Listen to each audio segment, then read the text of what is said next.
Existe um erro silencioso que faz muitos candidatos gastarem muito dinheiro e conquistarem poucos votos.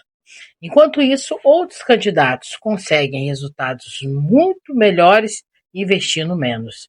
Eu não estou falando de sorte, eu estou falando de estratégia. Hoje eu quero explicar a você um conceito que eu ouvi recentemente durante uma aula do professor Marcelo Vitorino e que considero uma das reflexões mais importantes para quem pretende disputar uma eleição em 2026. O conceito do voto mais barato. Mas atenção, quando falamos em voto mais barato, não estamos falando de compra de votos.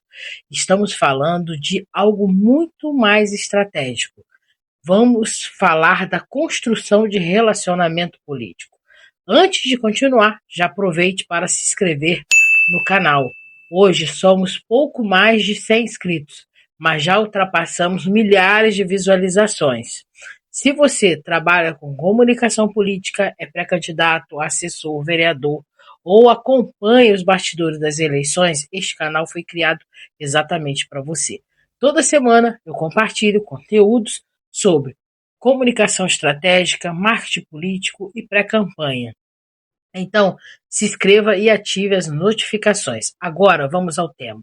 Por que alguns candidatos gastam muito e votam pouco? Uma das maiores ilusões da política é acreditar que dinheiro sozinho gera voto. Dinheiro ajuda, dinheiro amplia alcance, dinheiro permite contratar equipes, mas dinheiro não substitui relacionamento. E o que muitos candidatos fazem? Chegam perto da eleição e tentam compensar anos de ausência investindo grandes quantias em publicidades, cabos eleitorais, materiais impressos e eventos. O problema é que o eleitor não decide apenas por quem ele viu, ele decide principalmente por quem ele conhece e confia. E essa confiança não nasce em 30 dias, ela é construída ao longo do tempo. E o que vem antes do voto? Marcelo Vitorino faz uma reflexão muito interessante. Antes do voto existem dois ativos fundamentais: reputação e reconhecimento. Reputação é aquilo pelo qual você é conhecido. Reconhecimento é a quantidade de pessoas que conhecem você. Os dois precisam existir juntos, porque não adianta ter excelente reputação se poucas pessoas sabem quem você é.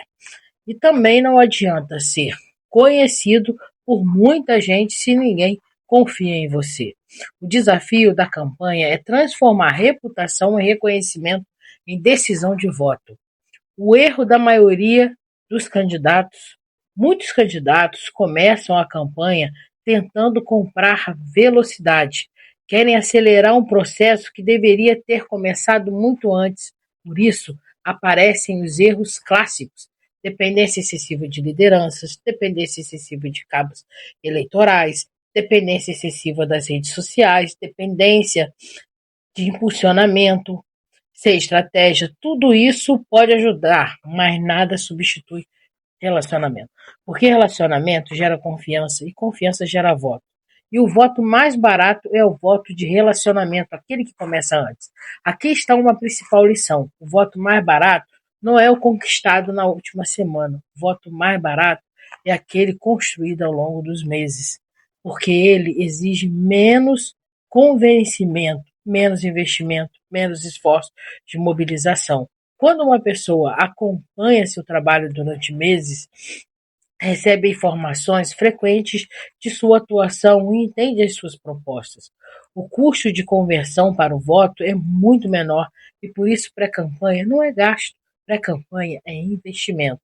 E o que isso significa para 2026? Significa que quem pretende disputar uma eleição precisa parar de pensar apenas em campanha, precisa pensar em construção de base, precisa pensar em relacionamento, precisa pensar em frequência, precisa pensar em presença, porque a eleição não começa quando a campanha oficial começa.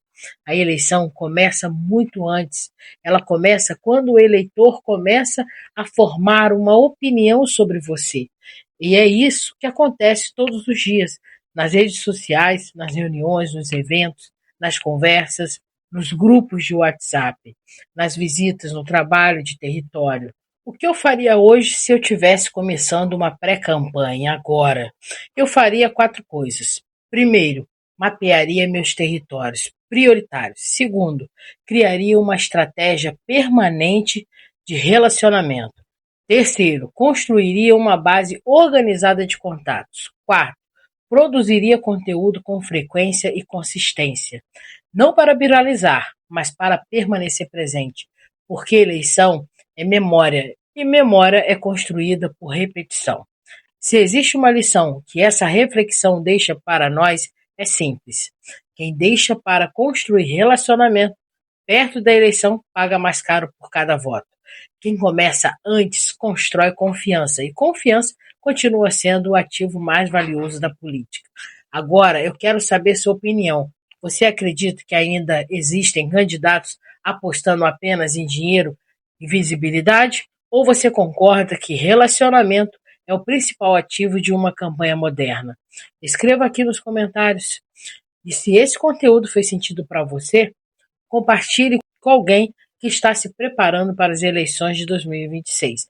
Eu sou Elisandra Pena, especialista em comunicação e marketing político, e nos vemos no próximo vídeo.